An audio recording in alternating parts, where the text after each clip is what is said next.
On the frozen edge of Wyoming's Wind River Valley, a broke rancher named Victor Brennan stood in front of a collapsing farmhouse he never wanted, staring at a dying horse he couldn't afford to save.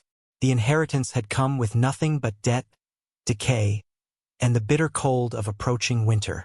But when that ancient chestnut gelding named Copper began pawing desperately at the barn floor, leading Victor to a hidden cellar filled with secrets his uncle had buried for decades, everything he thought he knew about failure, legacy, and second chances was about to shatter and rebuild itself into something he never imagined possible.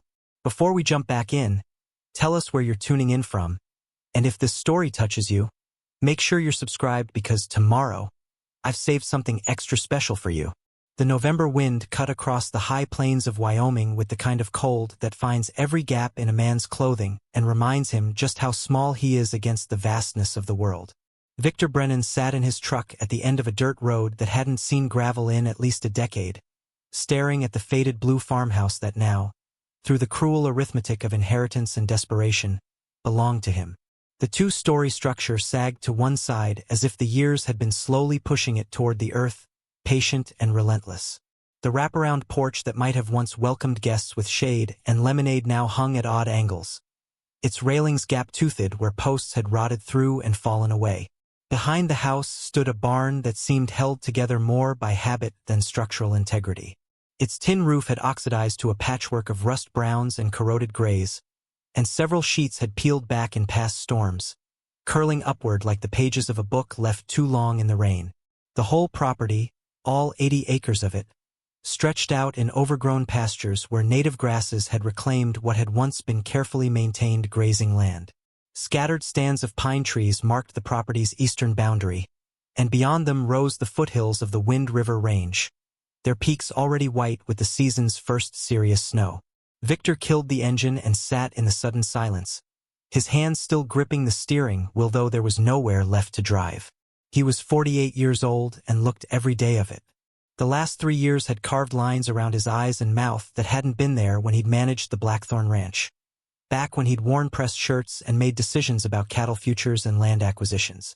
That life had ended with a handshake deal gone wrong, a business partner who'd disappeared with investor money, and Victor's name on documents that made him liable for every dollar lost. The lawsuits had taken his savings, his reputation, and finally his job. He'd been sleeping in his truck for 2 months when the lawyer's letter found him, care of general delivery at a post office 3 counties away. Raymond Holloway, your estranged uncle, has passed away and named you sole heir to his property in Willow Creek, Wyoming.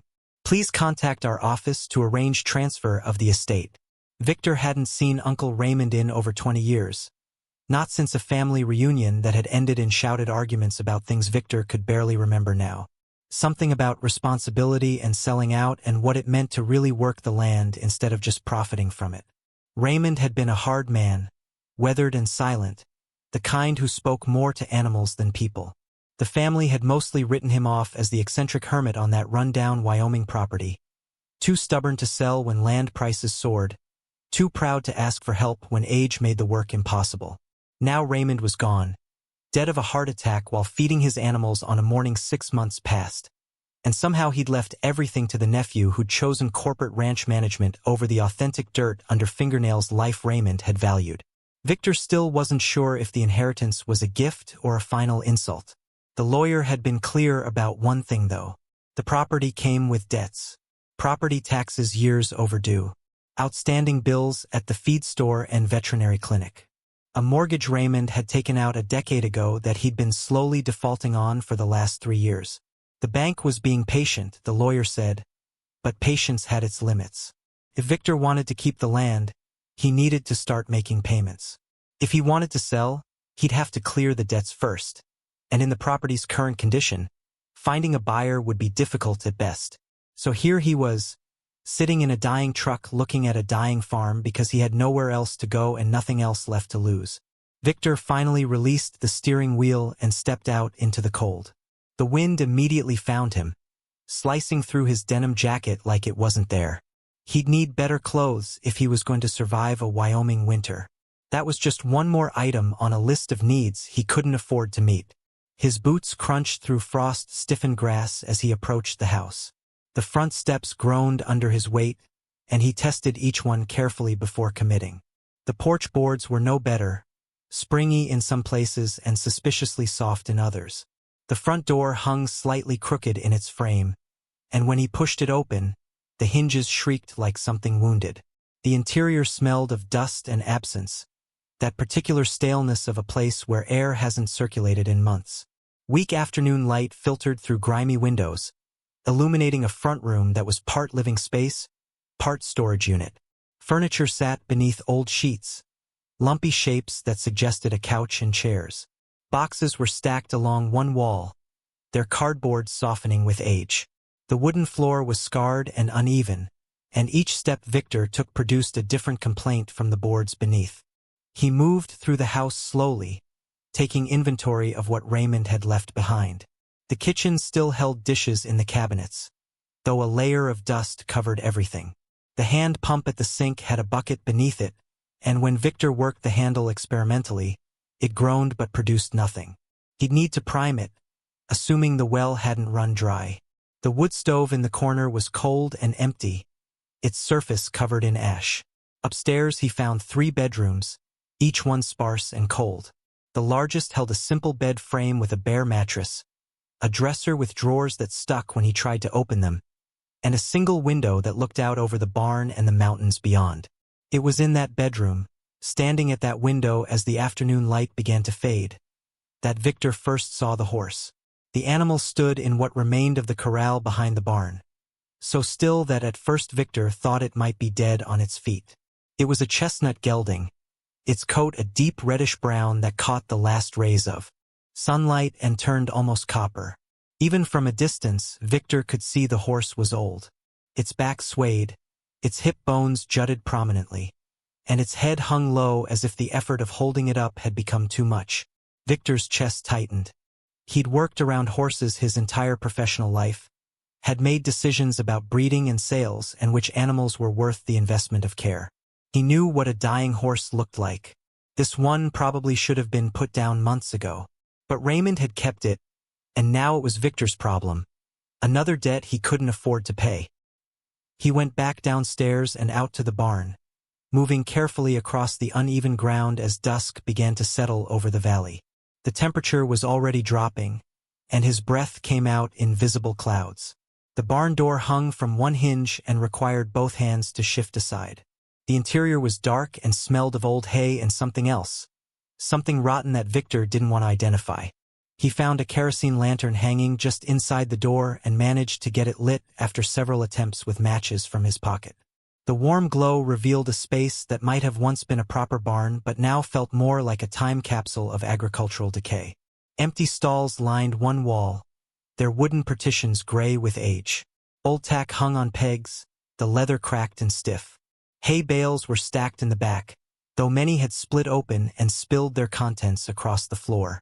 Farm equipment from decades past sat rusting in corners, tools with wooden handles and metal heads, implements whose purposes Victor could only. Preparing and narrating this story took us a lot of time, so if you are enjoying it, subscribe to our channel. It means a lot to us. Now back to the story. He found feed in a metal bin that had protected it from mice, and he scooped some into a bucket that looked like it had been patched several times.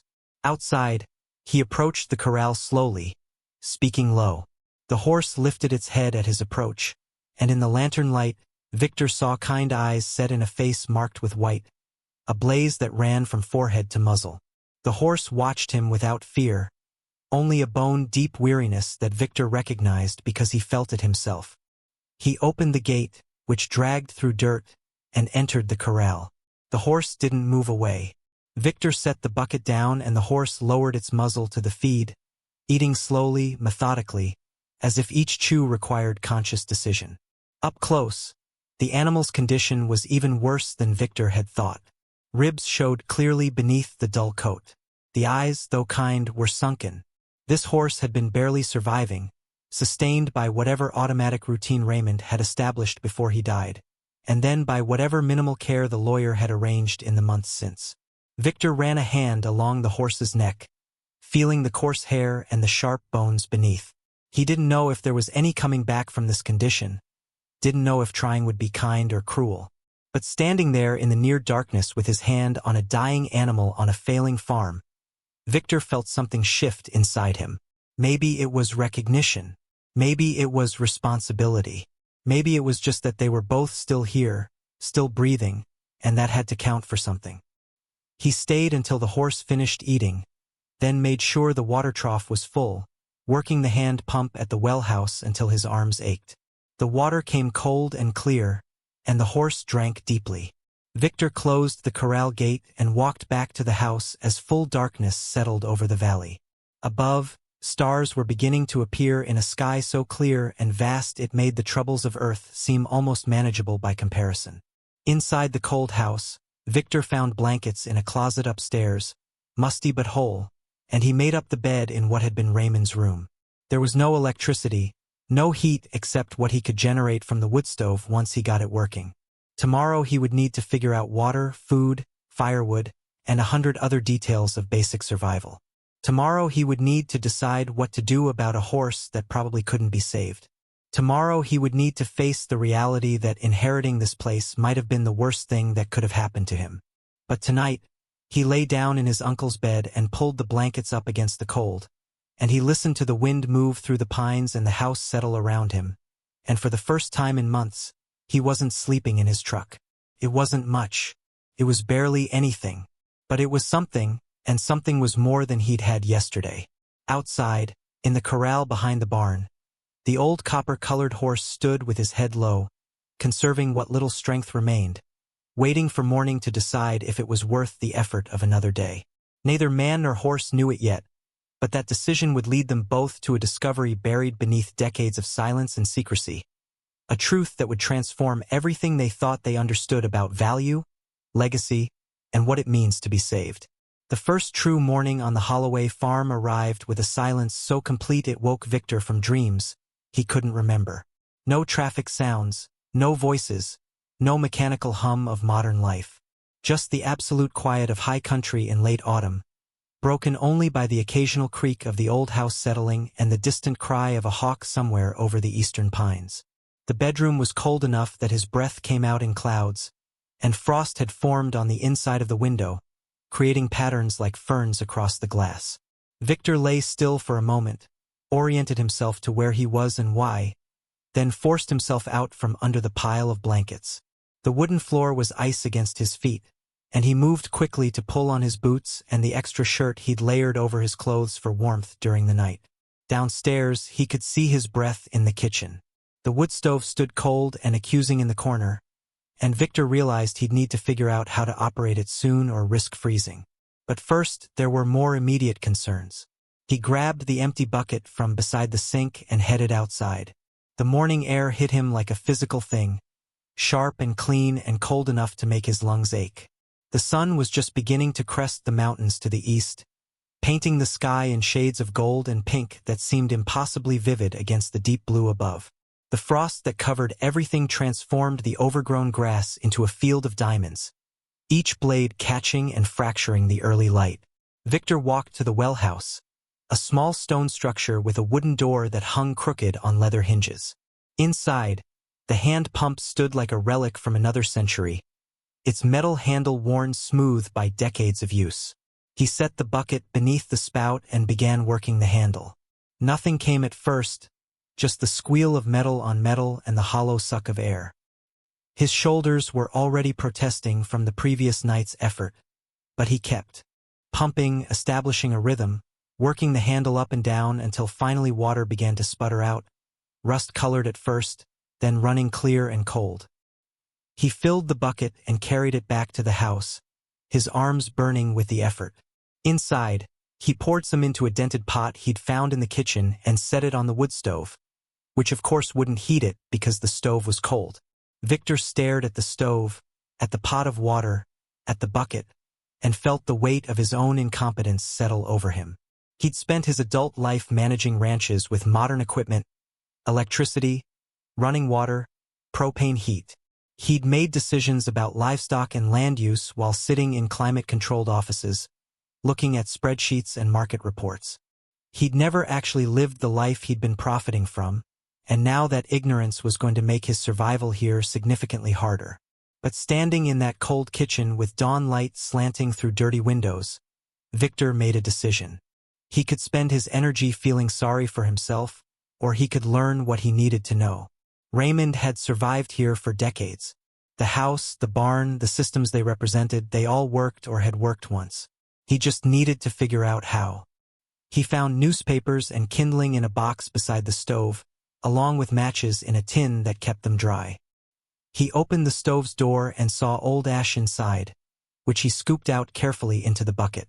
Then he crumpled newspaper, arranged kindling the way he vaguely remembered from a camping trip decades ago, and struck a match. The paper caught, flames licking up through the kindling, and Victor felt a small surge of accomplishment. He added larger pieces of wood from the stack beside the stove, left the door cracked to give the fire air, and watched as it began to establish itself. Within 20 minutes, he could feel heat beginning to radiate from the stove's iron surface. He moved the pot of water onto the warming surface and went to check on the other urgent matter, the horse. Outside, the sun had fully cleared the mountains now, flooding the valley with light that was brilliant but provided no warmth. Victor's boots crunched through frost as he crossed to the corral, and he could see the horse standing in the same position as the night before, head low, one back leg cocked to rest it. The animal didn't move as Victor approached, didn't even lift its head until Victor was at the gate. Then those kind, weary eyes found him, and Victor saw something in them that stopped him cold. Not hope exactly, but a question. The horse was waiting to see what kind of man Victor would be, whether he'd be the kind who put a bullet in a dying animal and moved on, or the kind who'd try to fight against the inevitable. Victor wasn't sure which choice was the right one, the merciful one, but he knew which choice he was going to make. He entered the corral and ran his hands over the horse's body, feeling for injuries, for signs of what was causing this decline beyond simple age and neglect. The coat was rough and dull, the skin beneath loose over prominent bones. But when Victor pressed gently on the horse's back and flanks, checking for pain responses, the animal didn't flinch or pull away. He lifted each hoof, finding them overgrown and cracked but not infected. He checked the horse's gums, finding them pale but not white. Everything pointed to malnutrition and dehydration, to a body shutting down from lack of care rather than from disease or injury, which meant, possibly, that this could be reversed. If Victor could get enough food into the horse, enough water, enough basic care, there might be a chance. It would take time and money he didn't have, but the alternative was admitting defeat before he'd even really tried. And Victor had already lost too much to give up this easily. He found the feed bin in the barn and measured out a portion, not too much because he remembered that starving animals needed to be refed carefully. He carried it out along with fresh water pumped from the well, his arms shaking with fatigue by the time he'd made the third trip. The horse ate slowly but steadily, and when it was done, it turned its head to look at Victor with what might have been gratitude or might have been simple acknowledgement of another day survived. Victor reached out and placed his hand on the white blaze that marked the horse's face. "I don't know your name," he said, his voice rough from disuse. He'd barely spoken to anyone in weeks, and the sound of his own words felt strange in the morning stillness. "I don't know what my uncle called you or what you've been through, or if you even want to keep going. But I'm here now and I'm going to try. That's all I can promise. I'm going to try." The horse breathed out, a long exhale that condensed in the cold air, and Victor took it as answer enough. He spent the rest of the morning exploring the property, taking inventory of what he had to work with. The barn was in worse shape than he'd thought, with entire sections of wall missing boards and the hayloft floor so rotted he wouldn't risk walking on it. But the structure was still standing, which meant it could potentially be saved with work and materials he didn't have money to buy. The equipment shed behind the barn yielded more interesting discoveries. Inside, protected from weather, were tools that looked like they belonged in a museum. Hand saws with wooden handles worn smooth by use. A scythe with a blade that still held an edge. Hammers and chisels and planes, all the implements of a time when men built and repaired everything themselves because there was no other option. There were also newer items, a chainsaw that looked like it dated from the 80s, a generator that might still work if he could get fuel for it, coils of wire and rope and other supplies that Raymond had accumulated over a lifetime.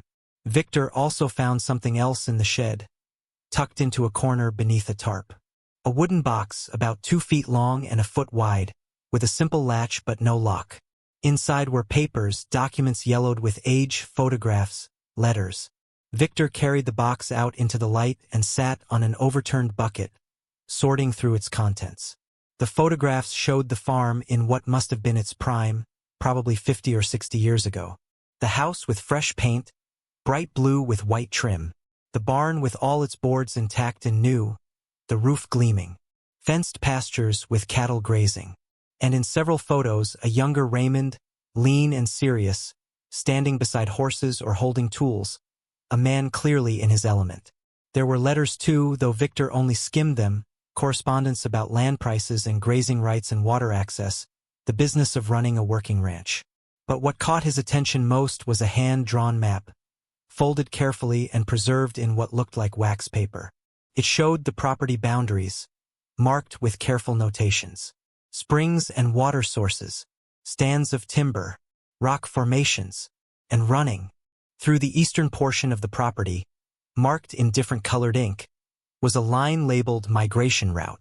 Victor studied the map, trying to match its details to the actual landscape he'd been walking through. Migration route for what, he didn't know. Elk maybe, or antelope. The area was known for wildlife, and if his uncle had been documenting migration patterns, that might mean something, though Victor couldn't imagine what.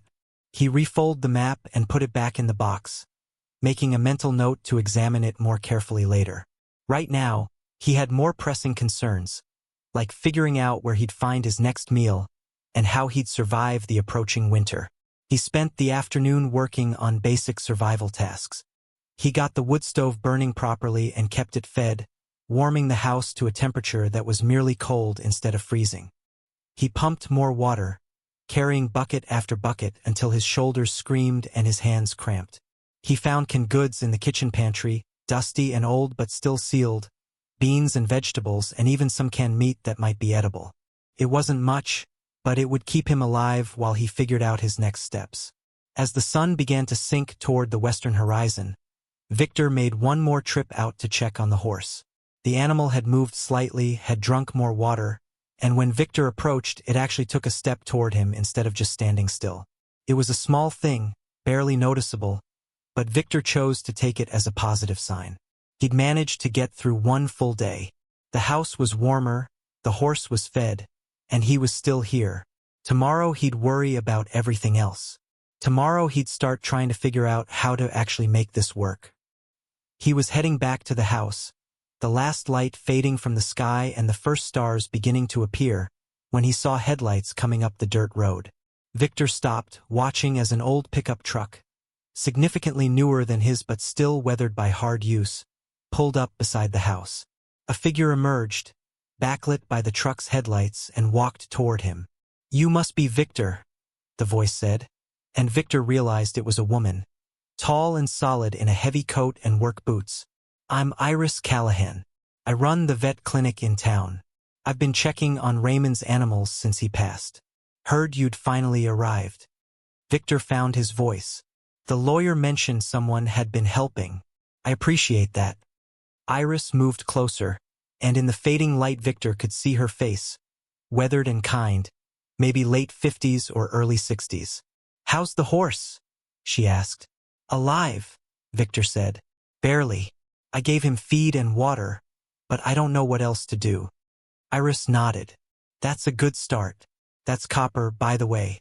Raymond had him for close to 30 years, maybe longer. He was already old when Raymond bought him from a ranch that was going under. Saved him from slaughter, gave him a home for his retirement. They were inseparable. Copper. The name fit, given the color of the horse's coat. "I don't know if he can recover from this," Victor admitted. "Maybe not," Iris said. "But Raymond would want you to try. He loved that horse more than most people love their family." She pulled a bag from her truck. "Brought you some supplies. Senior feed formulated for older horses, supplements, some basic medications.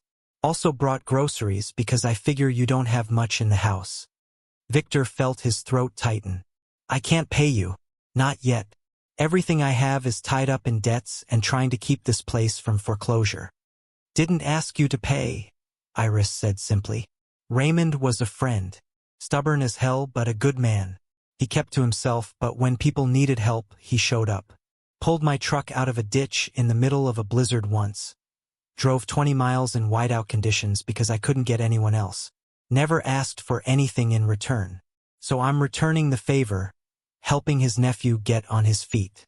We can settle accounts later if you want, but right now you just take what I brought and focus on surviving.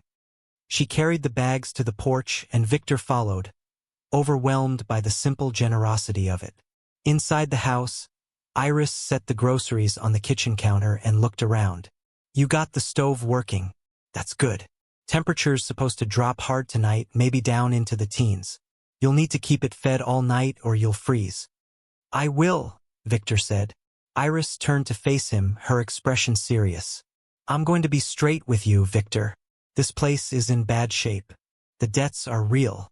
The bank's been patient because Raymond had history here, but that patience won't extend to you indefinitely. If you're serious about keeping this land, you're going to need a plan, and you're going to need help. There's a community here in Willow Creek. Not big, but people who look out for each other. You reach out, people will answer. But you have to reach out. Pride won't keep you warm or fed. Victor nodded, not trusting his voice. Iris studied him for a moment longer, then seemed satisfied. I'll check back in a few days, see how you and Copper are doing. In the meantime, you need anything urgent, the clinic number is in the phone book. Assuming you can get that old rotary phone working. She left as efficiently as she'd arrived, her truck's taillights disappearing down the dirt road. Victor stood on the porch in the cold, looking at the bags of supplies, feeling something unfamiliar and fragile stirring in his chest. He'd spent so long being the one who failed, who lost, who let people down, that he'd forgotten what it felt like to be helped. To have someone show up not because they wanted something from him, but because they decided he was worth the effort. He carried the supplies inside and sorted through them. The horse feed was premium quality, expensive. The supplements were the kind high-end stables used. The groceries included fresh bread, eggs, coffee, butter, real food instead of just survival rations. Iris had spent significant money on this, and she'd done it for a stranger because he'd been family to her friend. Victor made himself dinner on the wood stove, eggs and bread toasted on the hot surface, coffee boiled in a pot. It was the best meal he'd had in months, not because the food was extraordinary but because he was eating it in a warm house that was his, or at least could be his if he figured out how to keep it. After dinner, he went back out to check on Copper one more time, bringing the senior feed and supplements Iris had provided. The horse was lying down in the corral, which worried Victor until he saw the animal's sides moving with steady breaths. Just resting, conserving energy. Victor set the feed and supplements where Copper could reach them easily, then stood for a moment in the darkness, looking up at stars so numerous and bright they seemed almost artificial. The Milky Way was a visible river of light across the sky, something he'd never seen in all his years near cities and developed areas. We're going to figure this out, he said to the horse, to the night, to himself. I don't know how yet, but we're going to figure this out. Inside the house, he fed the wood stove and settled into Raymond's bed, exhausted but not despairing. One day down, however many more stretched ahead, he'd take them the same way, one at a time, doing what needed to be done and trying not to think too far beyond the immediate challenges. Outside, the temperature dropped as Iris had predicted, and the wind picked up, moving through the pines with a sound like distant water. Copper raised his head at some point in the night, drawn by instinct or habit or something deeper, and looked toward the barn where secrets waited in darkness, patient and persistent as the cold itself, ready to be discovered when the time came.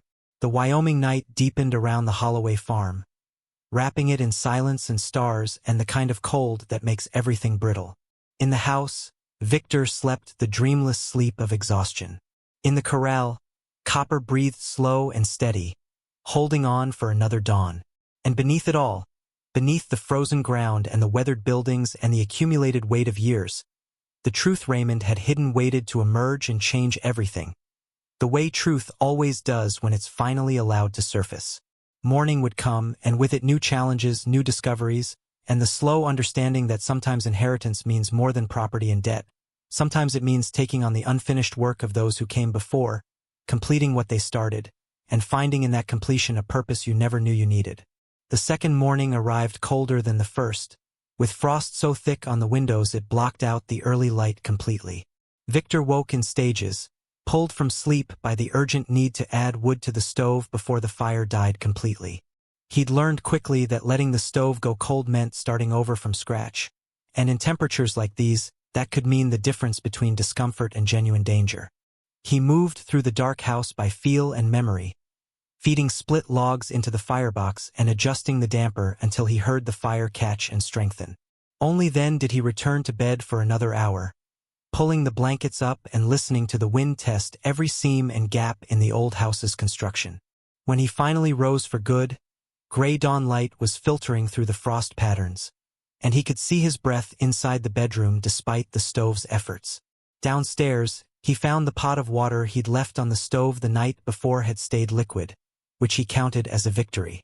He used some to make coffee, the rest to wash his face and hands in the kitchen sink, the cold shocking him fully awake.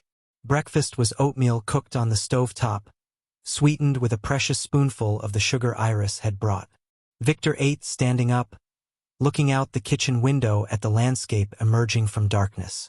The mountains to the east were catching the first sunlight, their snow-covered peaks glowing pink and gold while the valley below remained in shadow.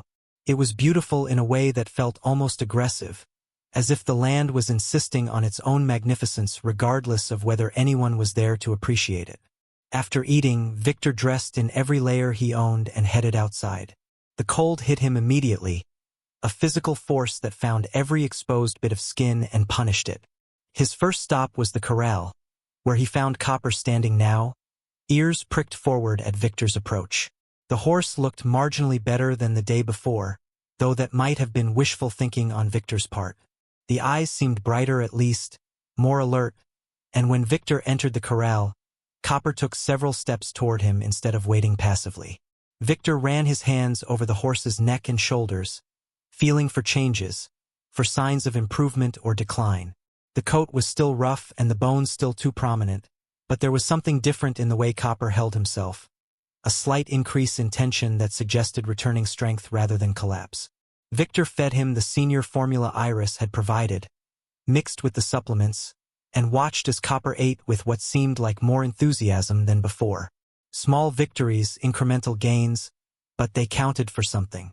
While Copper ate, Victor examined the corral itself more carefully. The fence posts were weathered gray, leaning at various angles, and the rails between them were cracked and splitting. This wouldn't hold a healthy horse with any desire to leave, but Copper showed no interest in testing the barriers. Beyond the corral stretched the overgrown pastures, acres of native grasses gone wild, sagebrush and small shrubs taking over in places where Raymond must have once maintained clear grazing land. Victor tried to imagine what it would take to restore all this, to bring the Holloway farm back to something resembling functionality, and the scope of the task felt overwhelming. He was standing there, lost in calculations of time and money and labor he didn't have, when he heard an engine approaching. Another vehicle coming up the dirt road, this one smaller and louder than Iris's truck. Victor walked around the house to find a faded red sedan pulling to a stop, and from it emerged a teenage boy, thin and angular in jeans and a hoodie that was completely inadequate for the temperature. The boy stood beside the car for a moment, hands shoved in his pockets, looking at Victor with an expression that mixed defiance with uncertainty. He had dark hair that fell across his forehead and eyes that seemed older than his face suggested, the kind of wariness that came from experience rather than age. Victor waited, not sure what this visit was about or what he was supposed to say. Finally, the boy spoke. "You're Victor Brennan? The guy who inherited this place?" "That's right," Victor answered.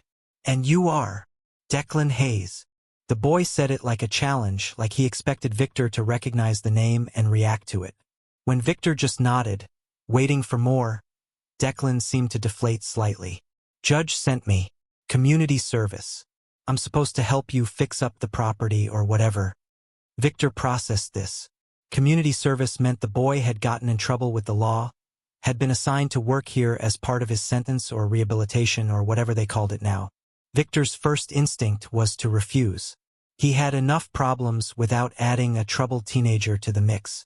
But then he looked at the boy more carefully, saw the way he stood with his shoulders hunched against the cold, saw the careful blankness in his expression that was trying to hide something more complicated underneath, and Victor recognized something of himself in that defensive posture.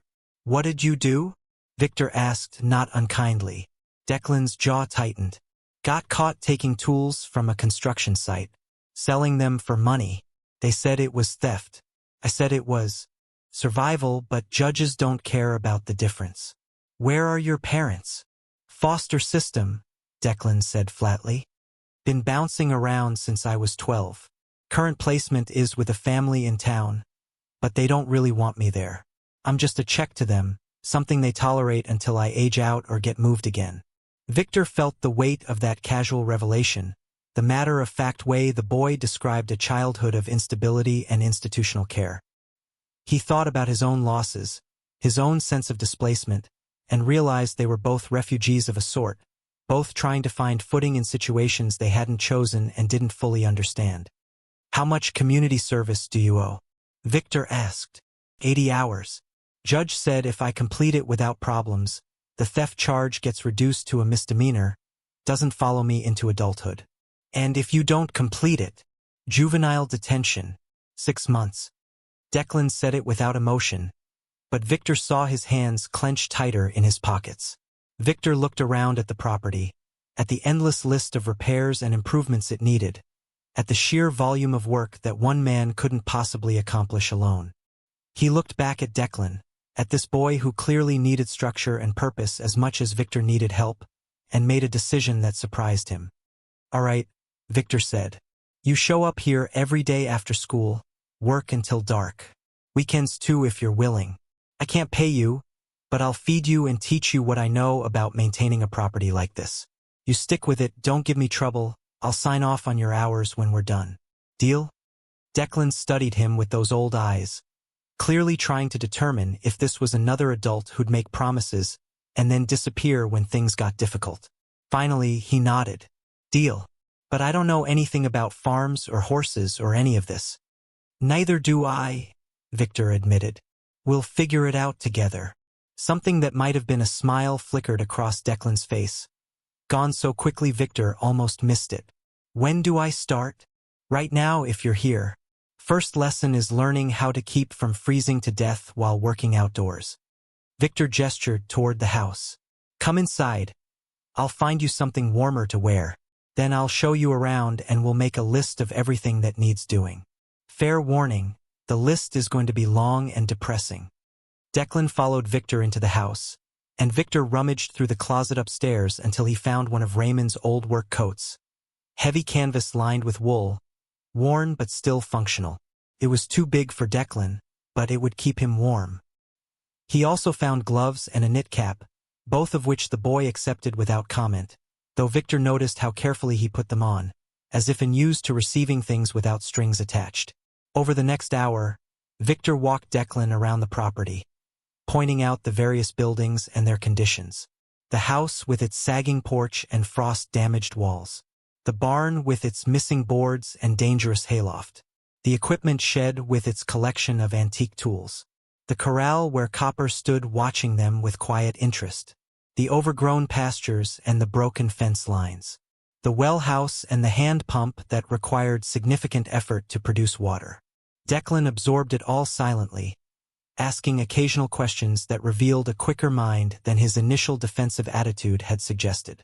When they returned to the house, Victor made a fresh pot of coffee and they sat at the kitchen table with paper and pencil, starting to create an actual plan. "First priority is winterization," Victor said, writing as he spoke. "The house needs to stay warm and dry, which means fixing the gaps in the walls, replacing broken windows, making sure the roof doesn't leak. Second priority is water access.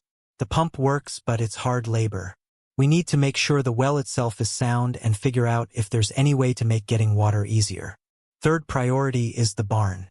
We need at least one section of it to be weather-tight for storing feed and supplies, and eventually for giving Copper better shelter than that corral." Declan leaned over the list. "What about food? Money? How are you planning to eat and pay bills if you're spending all your time fixing this place up? It was a fair question, and one Victor had been avoiding thinking about too directly. I've got a little saved, he said, which was only technically true. He had maybe $300 to his name, which wouldn't go far. And Iris, the vet, she brought supplies. I'm hoping I can stretch what I have while I figure out a longer-term solution. Maybe find work in town, something I can do part-time while still maintaining the property. What kind of work? Declan asked. Small town like Willow Creek. There's not a lot of opportunities. Most people either ranch or work for the ranches, and from what I hear, you're not exactly welcome in that community anymore. Victor looked at the boy sharply. What do you mean? Declan shrugged. Foster family talks. They know people who know people. Word is you were some big ranch manager down south. Made decisions that put small operators out of business, consolidated land for corporate operations. People around here don't forget that kind of thing. Your uncle might have earned respect by being different, but you haven't earned anything yet except suspicion. The words stung because they were probably true. Victor's past was going to follow him here, was going to color how people saw him and whether they'd be willing to help or hire him. He'd been on the other side of that equation too many times, had made the cold calculations that favored efficiency and profit over community and tradition. Now he was learning what it felt like to be on the receiving end of those calculations. Then I'll have to earn their trust, Victor said finally. Show them I'm not that person anymore, or maybe that I was never entirely that person, just someone who got caught up in a system that valued the wrong things. Either way, I'm here now, and I'm committed to making this work. Declan studied him for a long moment, then nodded slowly. All right, so where do we start? They started with the windows. Victor had noticed several were cracked or broken completely, allowing cold air to pour into the house. He and Declan searched the equipment shed until they found sheets of thick plastic, old but still pliable, and a staple gun that looked like it had been manufactured before either of them was born. Working together, they measured and cut plastic to fit over the worst windows, stapling it tight to the frames to create a barrier against the wind. It was tedious work that required going up and down a ladder that wobbled dangerously, but Declan proved to be steady and careful, holding the ladder stable while Victor worked, then switching positions when Victor's arms got tired. They didn't talk much while working, but there was a comfortable rhythm to the collaboration, each of them learning the other's pace and anticipating what needed to happen next. By early afternoon, they'd covered 6 windows and Victor could already feel a difference in the house's temperature. They took a break for lunch, Victor heating up canned soup on the wood stove and serving it with the bread Iris had brought. Declan ate like he was starving, which made Victor wonder when the boy had last had a decent meal. When they finished, Victor cut several more slices of bread and wrapped them up for Declan to take with him. For later, Victor said. Or tomorrow's breakfast, whatever you need. Declan took the wrapped bread without comment, but Victor saw something shift in his expression, a slight softening around the eyes. After lunch, they turned their attention to the gaps in the walls, places where the boards had warped or shrunk with age, leaving cracks that let the wind whistle through. Victor found strips of wood in the equipment shed, and they spent the afternoon cutting them to size and nailing them over the worst gaps, working their way around the house's exterior. The sun was starting to sink toward the mountains when Declan finally had to leave, needing to get back to his foster placement before curfew. Victor walked him to the car, and Declan turned back before getting in. Same time tomorrow? The boy asked. Same time, Victor confirmed. And Declan? Thanks. You did good work today. Real good work. Declan nodded, that almost smile flickering again, then got in his car and headed down the dirt road. Victor watched the taillights disappear, then walked back to check on Copper. The horse had finished his evening feed and was standing calmly, and when Victor approached, Copper lowered his head, allowing Victor to stroke the white blaze on his face. We've got help now, Victor told the horse. A boy who needs this place as much as I do, maybe more. Between the 3 of us, we might actually have a chance. Copper exhaled softly, his warm breath condensing in the cold air, and Victor took it as agreement. He made sure the water trough was full, then headed back to the house as darkness settled over the valley. Inside, he fed the wood stove and made himself dinner, then sat at the kitchen table with the box of papers he'd found in the equipment shed. He pulled out the hand-drawn map again, studying it more carefully in the lamplight. The migration route marked on it ran from the southeast corner of the property, crossed through the eastern pastures, and continued north into what must be national forest land. Victor tried to remember what he knew about wildlife migration in this part of Wyoming. Pronghorn antelope were known to migrate through the area, one of the longest remaining land migrations in North America. Elk moved seasonally between high country and lower elevations. If Raymond's property sat on a critical migration corridor, that could have implications, though Victor wasn't sure what. He set the map aside and picked up some of the letters, reading them more carefully now. They were from various sources: the Bureau of Land Management, the Forest Service, conservation organizations. Several referenced Raymond's cooperation in documenting wildlife movements, his willingness to allow researchers access to his land. One letter, dated 15 years ago, thanked Raymond for his testimony at a public hearing about a proposed development that would have blocked a migration route. The development had apparently been stopped, at least partially due to Raymond's evidence. Victor set the letters down, starting to form a picture of his uncle that differed significantly from the family narrative of an eccentric hermit. Raymond hadn't been hiding from the world. He'd been protecting something, documenting something, fighting for something.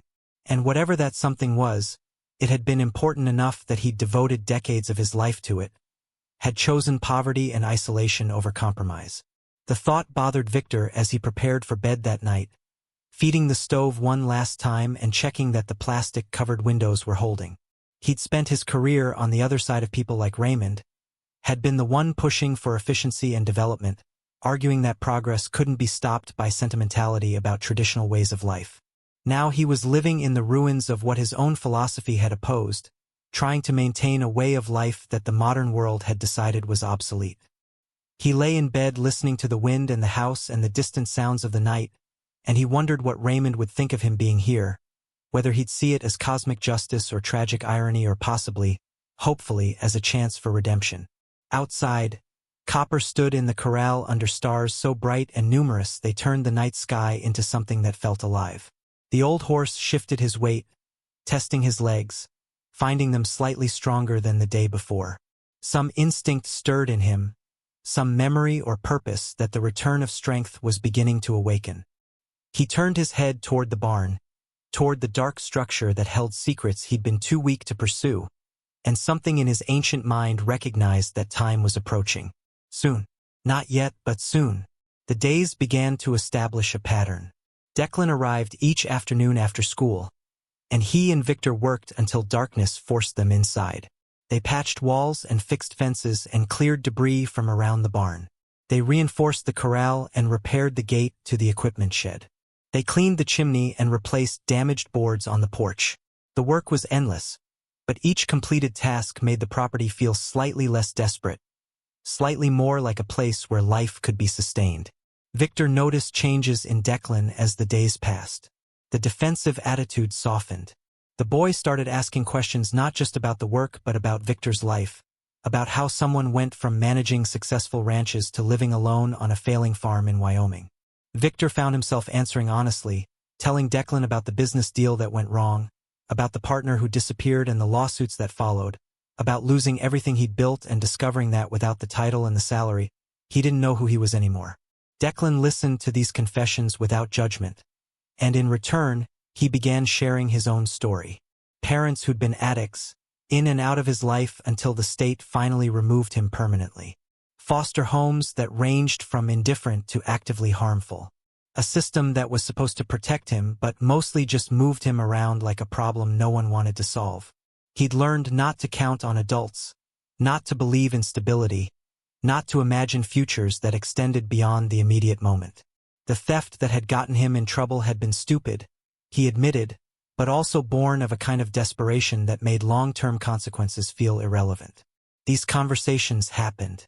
While they worked, words exchanged between hammer blows or while carrying lumber or during water breaks when they stood on the porch looking out at the mountains.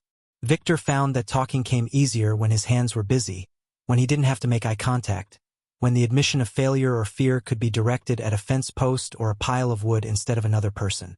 He suspected Declan felt the same way, that the work gave them permission to be honest with each other in ways that would have been harder in a formal counseling session or structured conversation. Copper improved steadily. The combination of proper feed, supplements, and regular care was bringing the horse back from the edge of starvation. His coat began to regain some shine, his eyes grew brighter, and he started moving around the corral with something approaching energy. Iris stopped by twice more, checking the horse's progress and bringing additional supplies. She seemed pleased with what she found, both in terms of Kappa's recovery and in the visible improvements to the property. "You're doing good work here," she told Victor during her second visit, standing in the corral while Copper nuzzled her pockets looking for treats.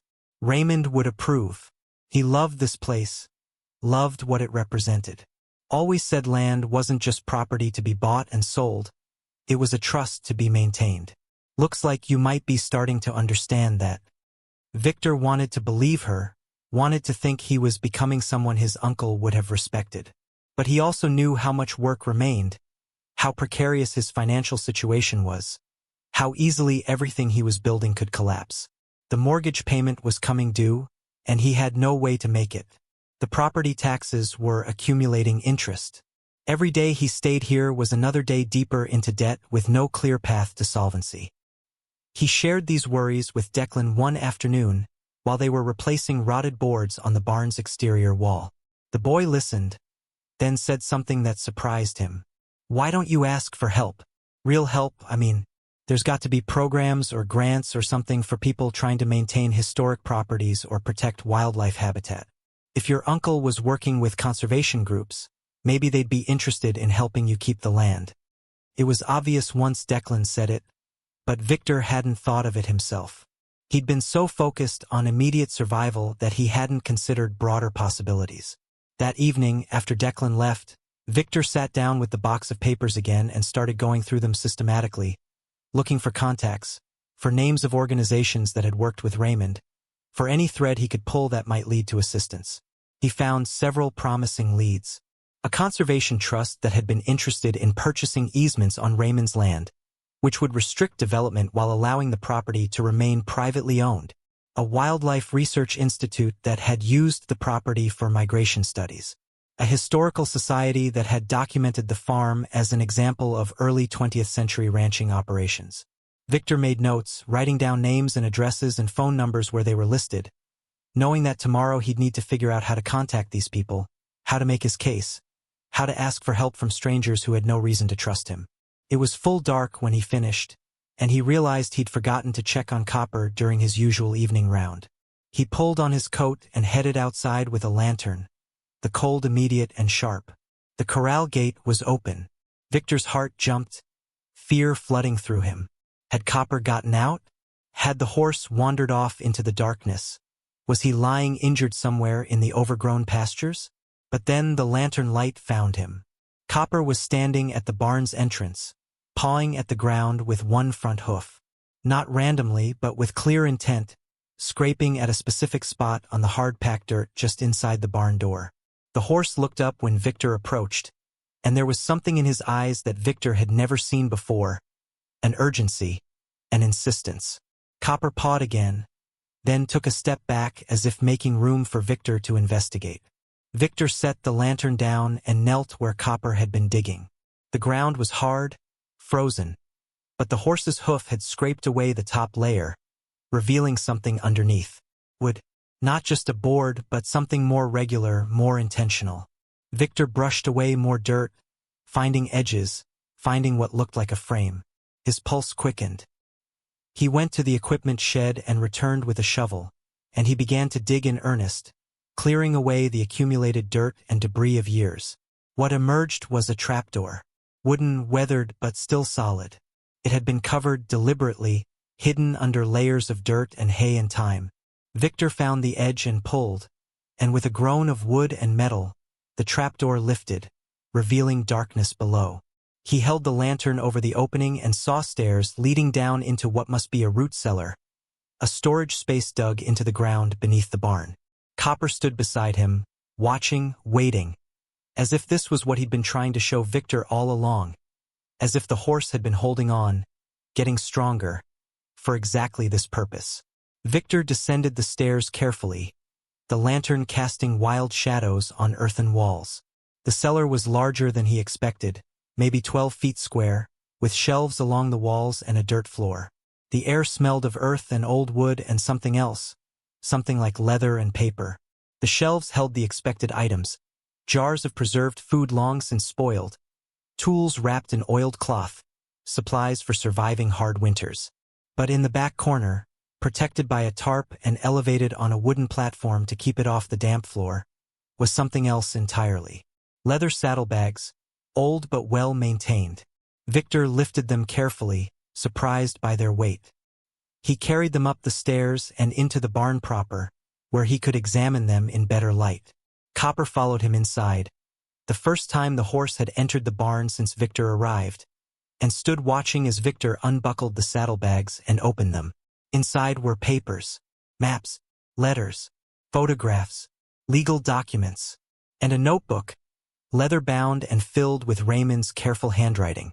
Victor's hands shook as he pulled items out one by one, laying them on a relatively clean section of the barn floor.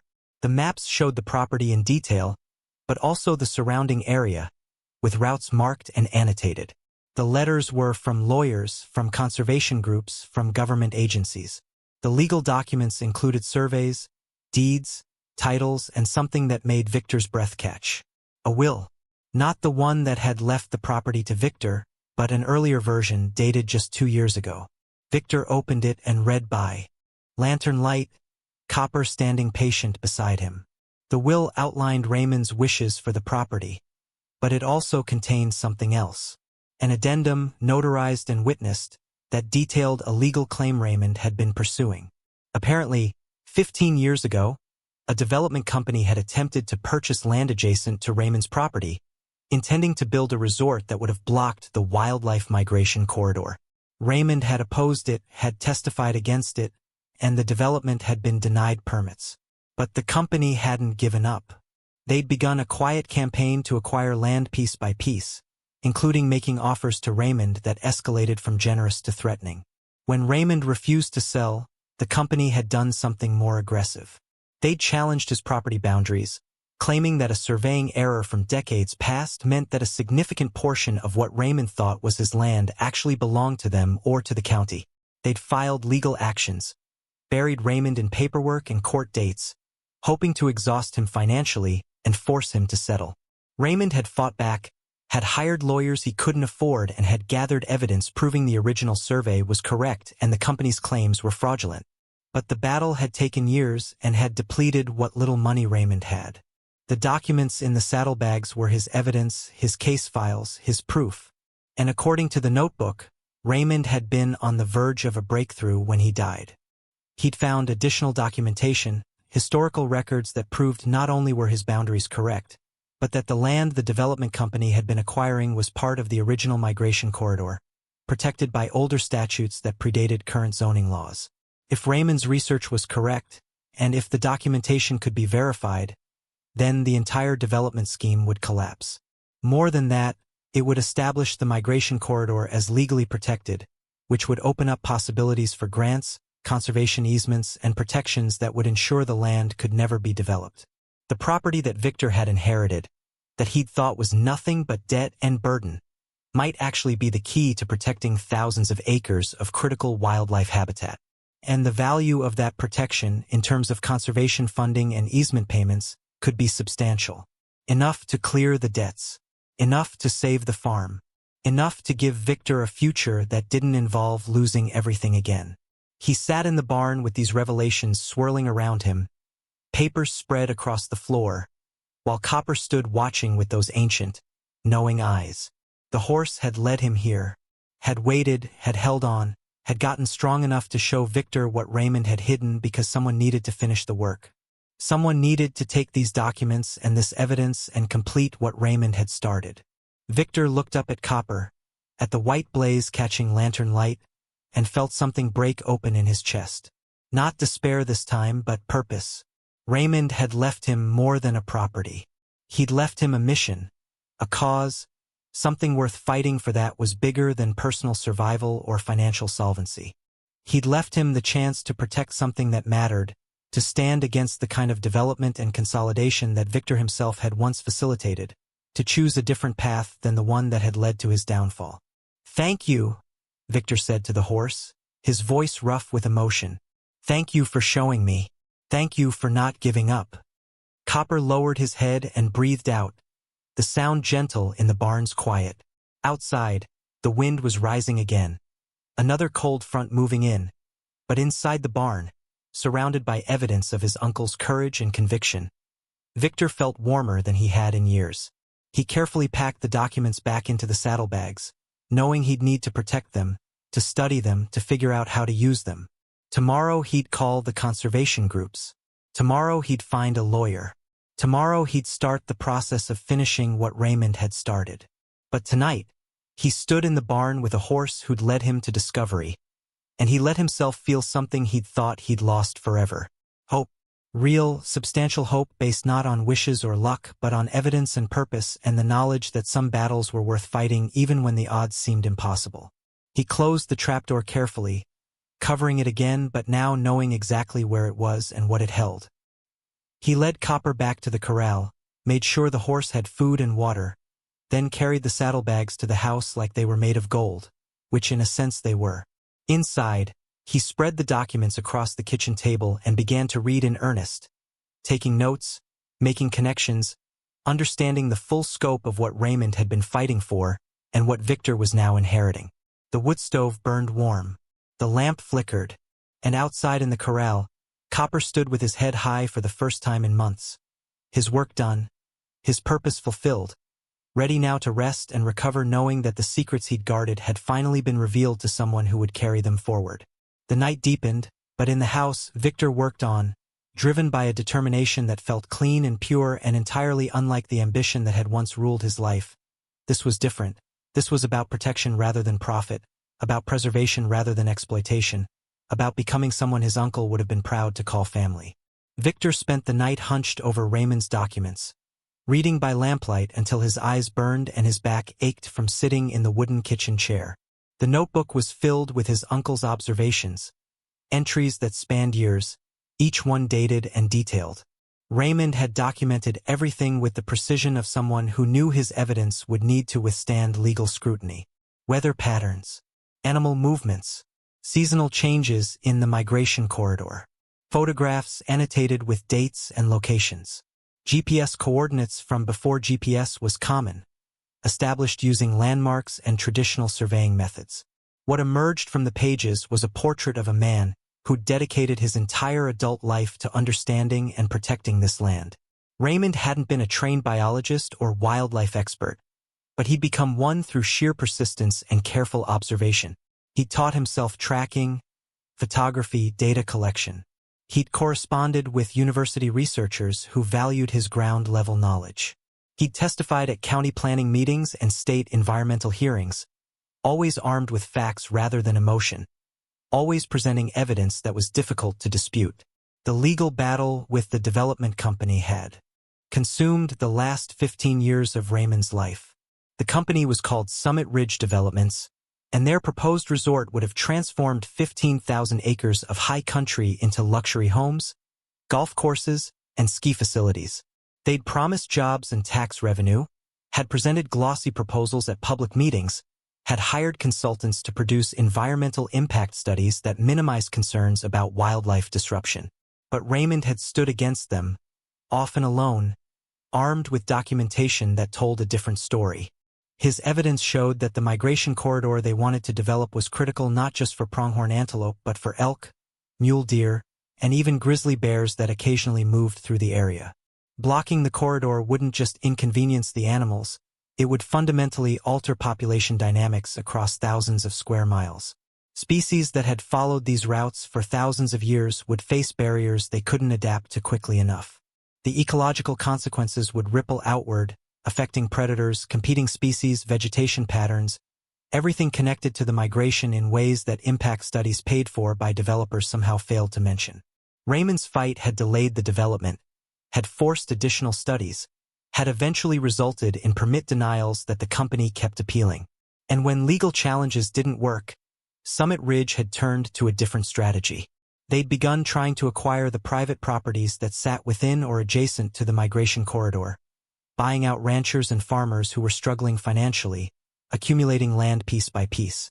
Raymond's property was key because it sat at a bottleneck point where the corridor narrowed between the national forest and the river. Control his 80 acres, and you could effectively block or redirect the entire migration route.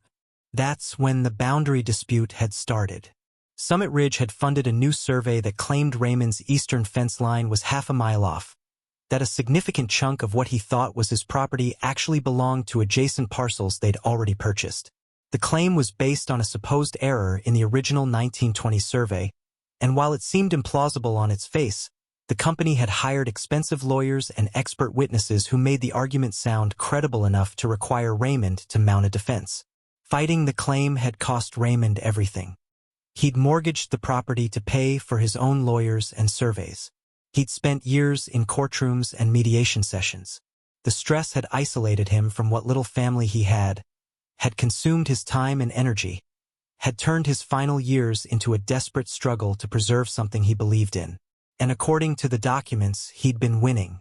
His research had uncovered records from the original land grants, had found survey markers that proved the boundary line was exactly where he'd always maintained it was, had gathered evidence that would have demolished Summit Ridge's claims.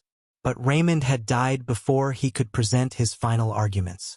The heart attack had come suddenly, early one morning while he was feeding Copper and the other animals he'd kept. By the time anyone found him, it was too late. The property had passed to Victor through the will, but the legal battle had died with Raymond. Summit Ridge had quietly withdrawn their boundary challenge once there was no one to fight, probably assuming that Victor would either sell to them or lose the property to foreclosure, either outcome achieving their goal of eventual access to the land. What they hadn't counted on was Victor finding the hidden documents. What they hadn't anticipated was Copper surviving long enough to lead someone to the root cellar. And what they definitely hadn't expected was that the nephew who inherited the property might actually care about finishing Raymond's work. Victor sat back in his chair as dawn light began filtering through the windows, illuminating the papers spread across the table. His mind was racing with possibilities and plans, but also with doubts. He wasn't a lawyer. He didn't know environmental law or property rights or how to navigate the complex intersection of private ownership and public interest. He'd spent his career facilitating exactly the kind of development Raymond had fought against. What made him think he could suddenly switch sides and succeed where his uncle, with decades of experience and passion, had barely managed to hold the line? The answer came from an unexpected place. From Copper, standing in the corral outside, getting stronger every day because someone had decided to fight for his survival even when it seemed hopeless. From Declan, showing up each afternoon to work on a property that offered him nothing except a chance to belong somewhere. From Iris, helping a stranger because his uncle had once been kind to her. From Raymond himself, who'd poured his life into protecting land that would never make him wealthy or famous, who'd valued preservation over profit and integrity over ease. Victor stood and walked to the window, looking out at the property as morning light transformed it. The mountains glowed pink and gold. The frosted pastures sparkled. Copper raised his head and looked toward the house as if sensing Victor's attention. And in that moment, Victor understood something fundamental. He didn't have to be the person he'd been. The failures and mistakes of his past didn't determine who he could become. Raymond had left him more than property and debt.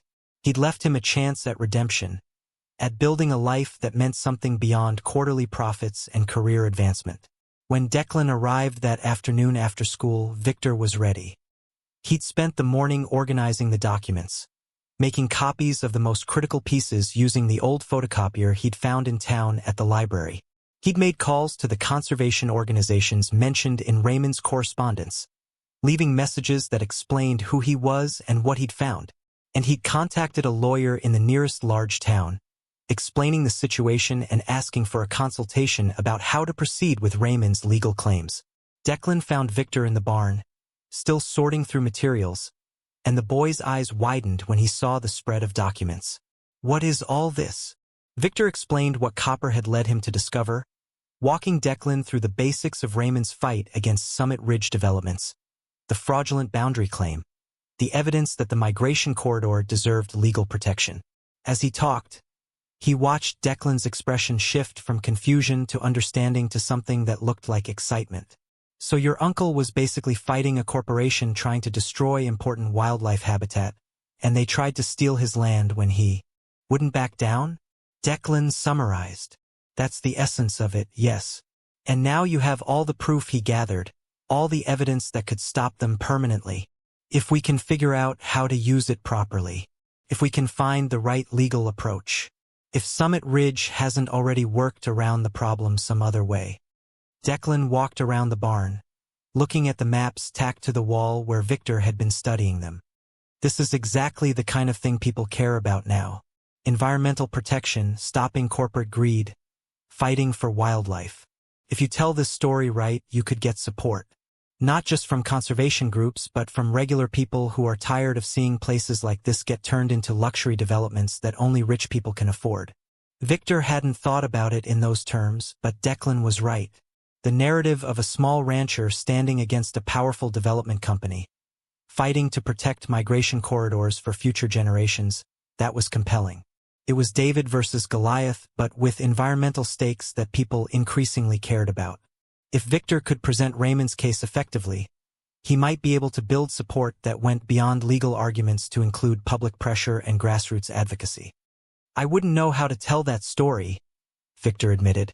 I've spent my career on the other side, making arguments for development and efficiency. I don't know how to rally people around conservation. Declan pulled out his phone. But I do. Well, sort of. There's this whole world online of people who care about environmental justice and protecting public lands and stopping corporate overreach. Social media, crowdfunding, online petitions.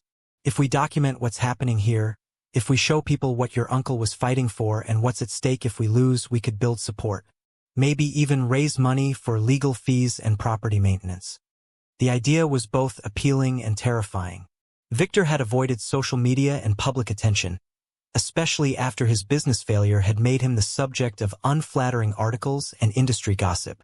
The thought of putting himself and this property in the spotlight, of inviting scrutiny and judgment, made his stomach clench. But what was the alternative? Trying to fight this battle alone, without resources or support, hoping that his uncle's evidence would somehow be enough? Show me, Victor said finally. Show me how this online advocacy works. Over the next several hours, Declan walked Victor through the basics. They created accounts on various platforms, started drafting posts that explained the situation in clear, accessible language. Declan had an instinct for storytelling that Victor lacked, knowing how to frame the narrative to emphasize the stakes and the injustice while avoiding jargon or technical details that would lose people's attention. They took photographs of the property, of copper, of the documents spread across the barn floor. They drafted a statement explaining who Victor was, how he'd inherited this fight, and why it mattered. Before they posted anything, though, Declan insisted they needed one more element. You need to explain why you're the right person to take this on, why people should trust you when you come from a corporate ranch management background. You need to be honest about your past but also clear about what you've learned and why you've changed.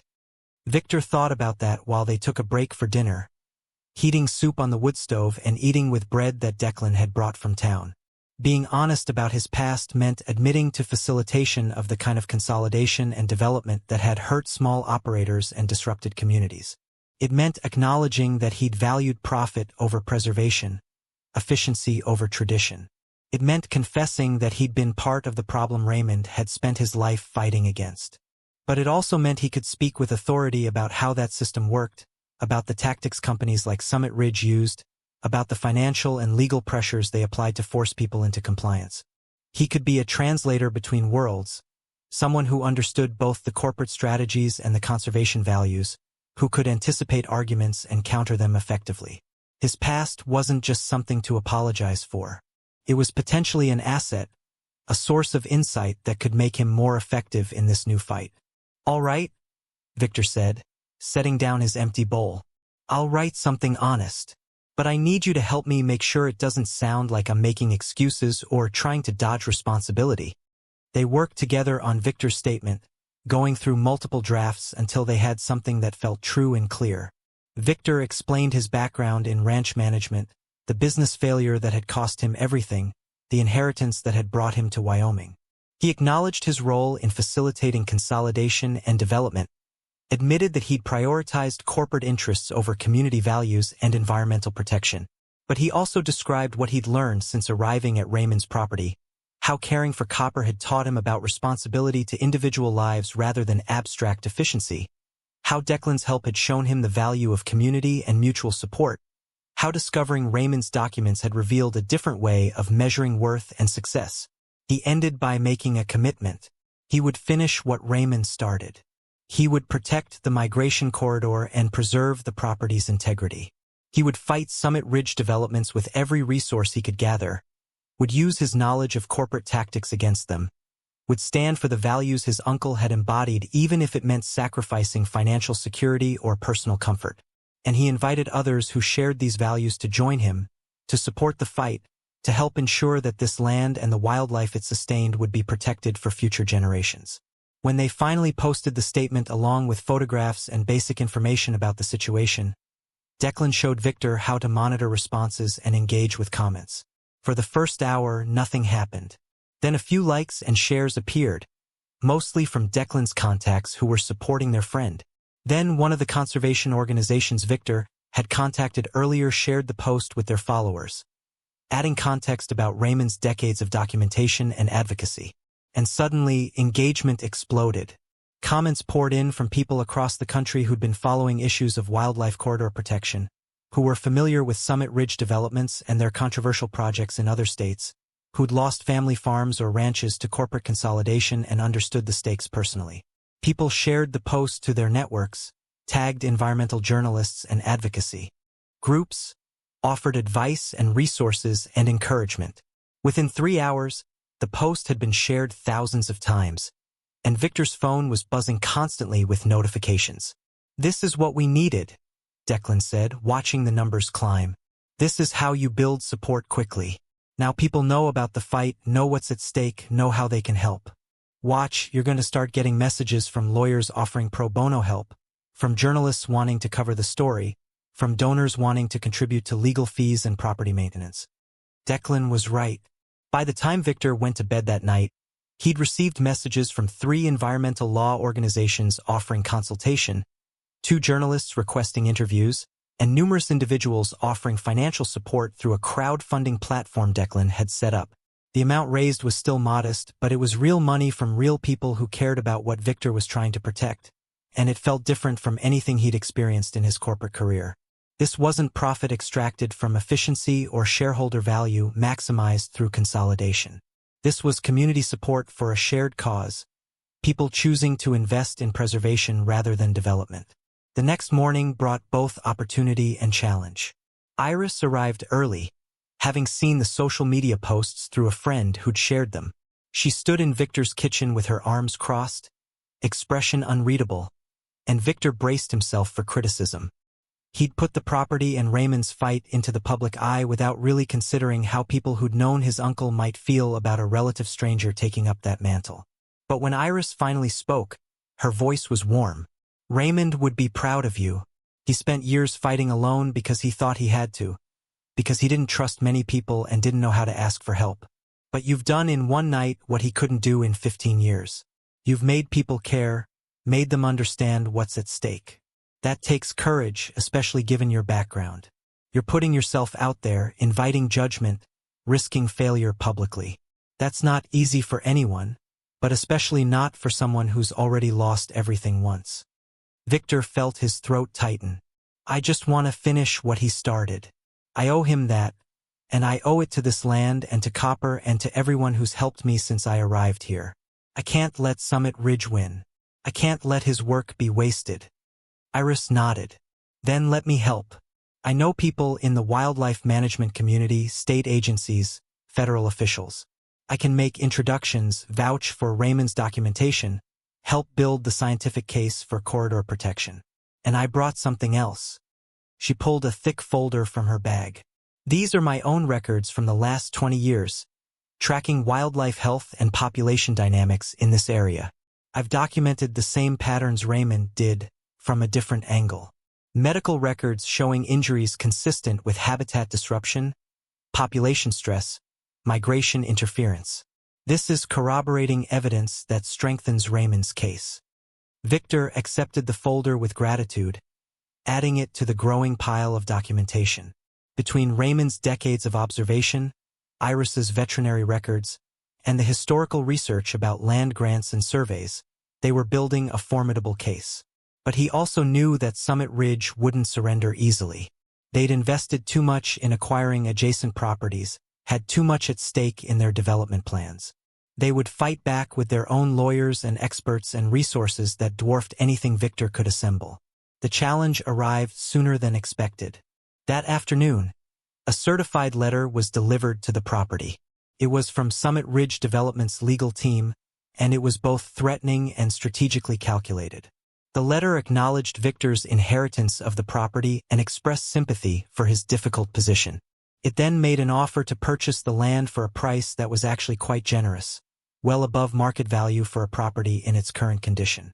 The letter emphasized that this was a limited-time offer, that Victor should consider his financial situation carefully, and that declining the offer would mean facing ongoing legal and financial pressures that could ultimately result in foreclosure and loss of the property anyway. It was a classic intimidation tactic. Victor recognized it immediately from his corporate days. Make a generous-seeming offer to establish reasonableness, set a tight deadline to prevent careful consideration, emphasize the target's vulnerability to create pressure for quick acceptance. The subtext was clear. Take the money and walk away, or prepare for a prolonged battle that would consume resources and time and might ultimately end in defeat anyway. Summit Ridge was betting that Victor, given his financial desperation and lack of deep roots in the community, would choose the path of least resistance. They'd badly miscalculated. Victor showed the letter to Declan when the boy arrived that afternoon, and they discussed it while working on reinforcing the barn's foundation, physical labor that helped Victor think clearly. The offer was tempting, he couldn't deny that. The money would clear all debts, would give him a fresh start somewhere else, would end the struggle and uncertainty. But accepting it would also mean abandoning everything Raymond had fought for, would open the migration corridor to destruction, would prove that Summit Ridge's tactics worked and that enough money could overcome any principled opposition. "What are you going to do?" Declan asked, watching Victor's face. "I'm going to decline," Victor said. "And then I'm going to make their offer public, show people exactly how these companies operate, how they use money to buy out opposition and silence criticism. This letter is evidence of their strategy, and it's going to become part of the story we're telling." They photographed the letter and posted it that evening along with Victor's response. He explained the offer's context, the pressure tactics being used, and his decision to refuse despite his financial situation. He talked about what the money would mean to him personally, but also what accepting it would mean for the migration corridor, for Raymond's legacy, for the principle that some things shouldn't be for sale at any price. The response was immediate and overwhelming, with thousands of people expressing support, many sharing their own stories of being pressured by developers or corporations, others contributing to the crowdfunding campaign to help ensure Victor could afford to keep fighting. Summit Ridge's next move came 3 days later.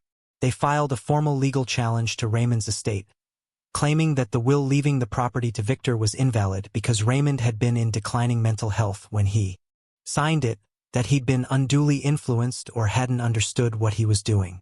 It was a desperate argument that would be difficult to prove, but it served their purpose by tying up the property in probate court and preventing Victor from taking certain actions until the challenge was resolved. Victor met with the environmental law organization that had offered to help, and they explained the situation bluntly. Summit Ridge was trying to delay and exhaust him, was hoping that the combination of legal fees, property maintenance costs, and ongoing uncertainty would force him into settlement. The probate challenge was weak, but it could drag on for months or even years depending on how aggressive Summit Ridge's lawyers were. Meanwhile, Victor would be stuck in limbo, unable to sell conservation easements or secure certain types of grants until his ownership was legally confirmed. "So what do we do?" Victor asked. "We fight on multiple fronts," the lawyer explained. "We defend against the probate challenge while simultaneously building the case for corridor protection. We get the state wildlife agency involved, push for emergency designation of critical habitat that would restrict development regardless of who owns the underlying land. We work with federal agencies to investigate whether Summit Ridge's land acquisition strategy violated any regulations. And we keep the public engaged, keep the pressure on, make this enough of a spotlight issue that Summit Ridge has to worry about their reputation and their ability to operate in other markets. It was a comprehensive strategy, but it required coordination and resources that would test everything Victor had learned about organizing and leadership. He spent the next weeks in constant motion, meeting with conservation groups and government officials, coordinating with the legal team, managing the social media presence that Declan had established, maintaining the property and caring for copper. The crowdfunding campaign had raised enough to cover immediate expenses and some legal fees, but the fight was expensive and Victor was burning through money faster than it came in. Through it all, copper continued to improve. The old horse had regained much of his strength, his coat now gleaming copper in the winter sunlight, his movements steady and sure. He'd become something of a symbol in the online advocacy, with people following updates about his recovery as closely as they followed the legal battles.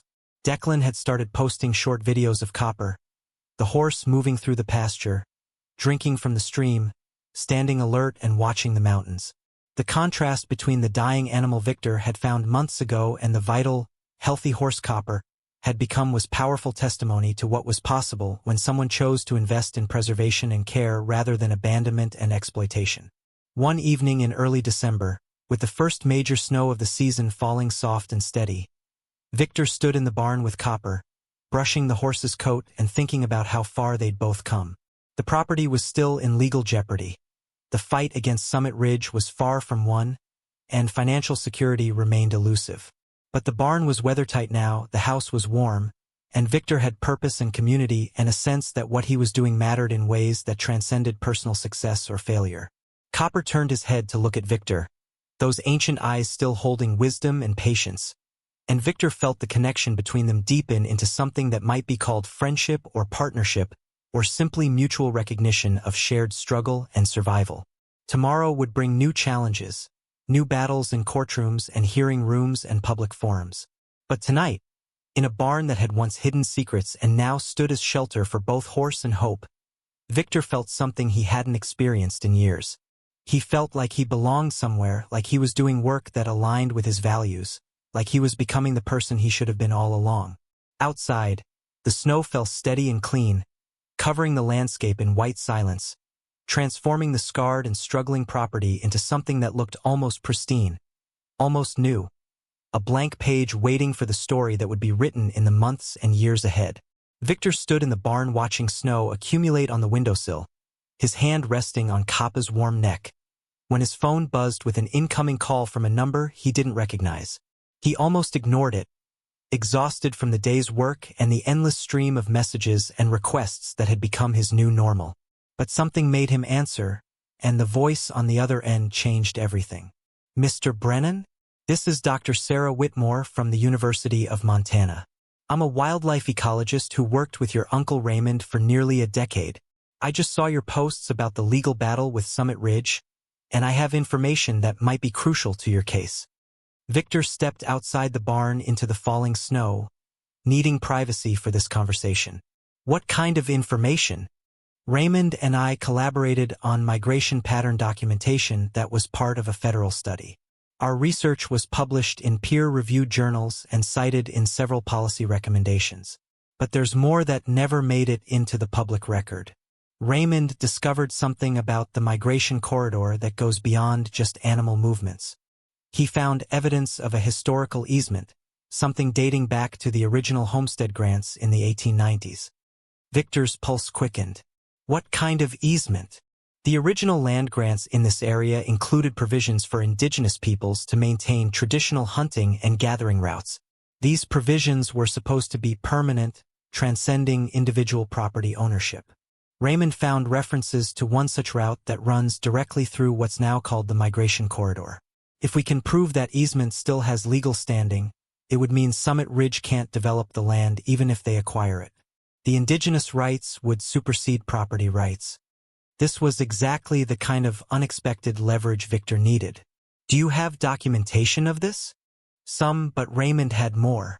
He mentioned finding original survey documents and correspondence between territorial officials and tribal representatives. He said he'd secured them somewhere safe but never told me where.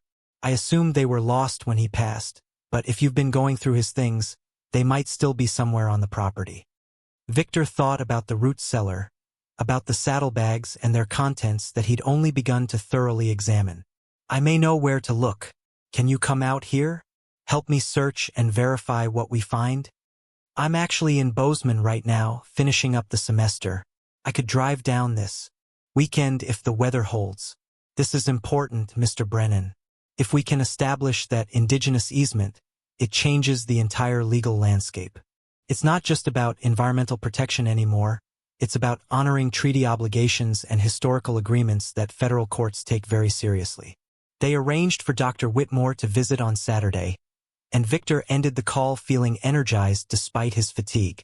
He went back into the barn where Copper was eating from his feed bucket, methodical and content, and Victor realized the horse had given him more than just the location of hidden documents. Copper had given him the key to a much larger story, one that connected environmental protection with indigenous rights and historical justice. He spent the evening going through the saddlebags again, this time looking specifically for anything related to indigenous peoples or historical easements. Deep in the second bag, wrapped in oiled cloth to protect it from moisture, he found a leather portfolio he'd overlooked before. Inside were photocopies of documents from territorial archives, letters between government officials discussing the terms of land grants, and hand-drawn maps that showed traditional hunting routes overlaid on current property boundaries. Raymond had indeed found what Dr. Whitmore described, and he'd preserved it carefully, knowing its potential importance. There was also a letter, written in Raymond's distinctive handwriting and dated just 2 weeks before his death.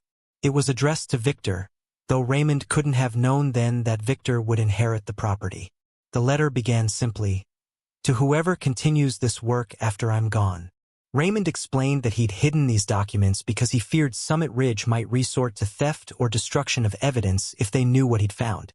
He wrote about the indigenous communities who still honored the traditional routes, who conducted annual ceremonies along the migration corridor, who saw the land as sacred trust rather than commercial opportunity.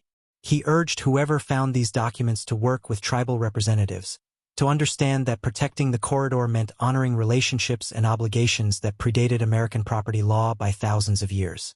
Victor read the letter twice, feeling the weight of responsibility settle deeper into his bones. This wasn't just about stopping a development or protecting wildlife anymore. It was about acknowledging and respecting indigenous connections to the land, about correcting historical injustices, about building a coalition that included voices and perspectives he'd never considered during his corporate career. He needed to reach out to tribal leaders, needed to understand their relationship to this land, needed to invite them into the fight as partners rather than just symbols to be deployed in legal arguments. The snow continued falling through the night, and Victor sat at the kitchen table making lists and plans, reading and rereading the documents Raymond had preserved. By dawn, he had a clearer vision of what needed to happen next.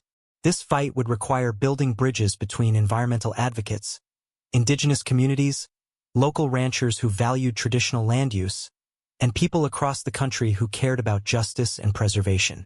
It would be complex and challenging, requiring him to listen more than he spoke, to learn from people whose experiences differed vastly from his own, to humble himself before knowledge and wisdom he'd spent his career dismissing or ignoring. But sitting there in the warming light of morning, with Copper visible through the window standing strong and alert in fresh snow, Victor felt ready for exactly that kind of challenge. He'd been given a second chance, not just at financial stability or personal redemption, but at becoming someone who fought for things that mattered, who stood with rather than against communities trying to protect what they loved, who measured success by preservation rather than profit. And he wasn't going to waste it. Up next, you've got 2 more standout stories right on your screen.